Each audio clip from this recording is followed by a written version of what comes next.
Kiwis love being outdoors, so why not transform your outdoor living space with a Sunview? With our quality range of stylish pergolas, outdoor blinds and awnings, having a Sunview is like adding a new room to your home, but for a fraction of the price. Enjoy the outdoors all year round with a range of products to suit your needs. Book a free consultation now with Sunview and see the difference. The new driver licence regime as proposed by Chris Bishop, which basically means they're going to do this, all he's doing is pushing the boat out, seeing what the feedback's like. To boil it all down, you won't have to do your second. At the end of your, what I call probationary period on a restricted licence, you're not going to have to do another practical test. I guess the philosophy being if you've been clean skin as a driver, followed all the rules and you haven't written Dad's car off, you're good to go. You've actually proven through your driving experience that you're practically qualified. Is this a good idea? First major shake-up of the licensing regime since 2011. A guy who knows plenty about teaching young people to drive and a bit about driving himself is Greg Murphy. Murph joins us now. How are you, mate? Yeah, good, Sean. Great to talk. I've just pulled up at Hampton Downs. We have our second day of the school holidays with our Street Smart Driver young driver training so you program. get a whole lot of young people got the holes, they can come and do the course, I suppose. Oh, yep. We sold out for these 3 days, and actually I think all the holidays days that we've got this school holidays are all done, but we're opening up more and more days over the next little while in different areas as well. We start hoping to expand more around the country to get it done. So, this is quite timely, this announcement by Chris Bishop and Ministry of Transport. So, it's about bloody time. Okay.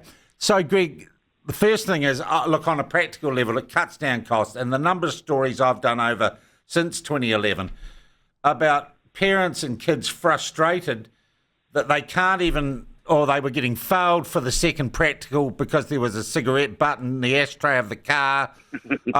It was just crazy, and it felt like it was a bloody rip-off and a rort. Do you think getting rid of that second test in practicality makes drivers less safe, or is it a mission that if you've been driving through your probationary period and you haven't pranged and you haven't got demerit points, the proof's in the pudding? In a sense of it, yes. I think what needs to be done during the probationary period or the restricted licence period or whatever, you have to tick boxes along the way. One of them, or a few of them, being that you have to abide by the rules.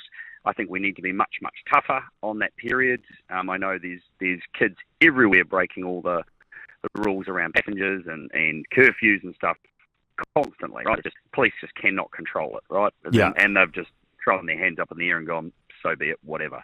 So that's part of it that needs to be really adhered to, because kids are still making a lot of mistakes, getting themselves in trouble, killing and injuring themselves in that time. And we've done the science. We know the science around the brain, how it operates through that period. It's not good. It's a terrible time to be let loose in a car and doing all these things. So that's all part of it. But you also need to, for example, come and do a course like Street Smart or other prescribed courses, the defensive driving course, all these kinds of things need to be part of the process during that time. Well, they seem to be dangling those as carrots to shorten your restricted or probationary licence period, right?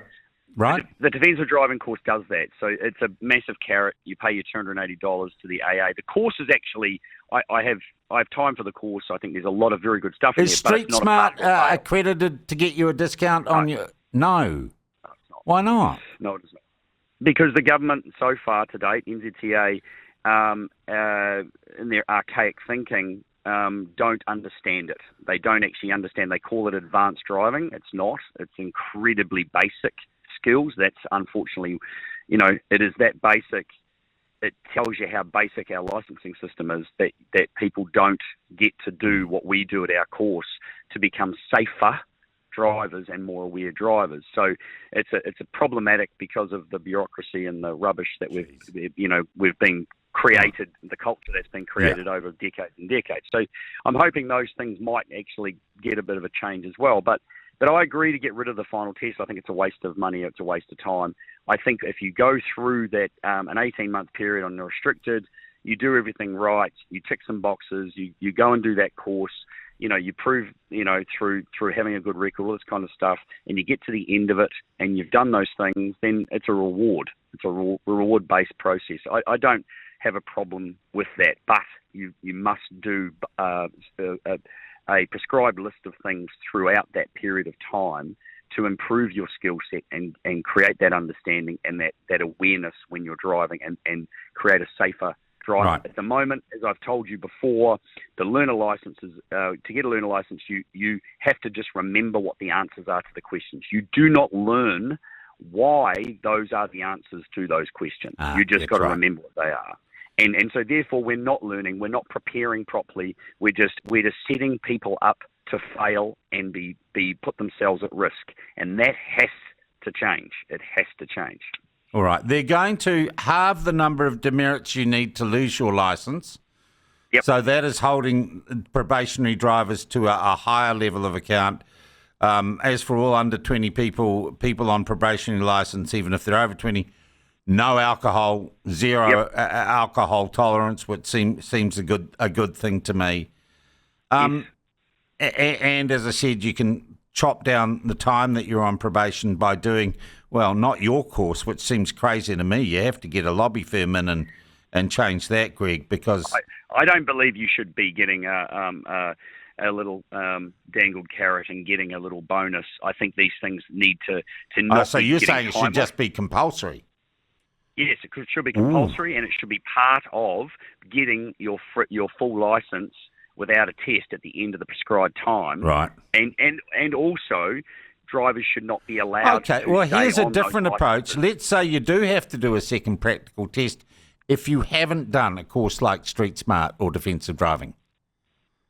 Yeah, I don't think that's going to help, because I think that just means that people will do that and they'll wait, and then they'll pay the fee that can afford it, and they will not be better drivers for it. They will not be safer.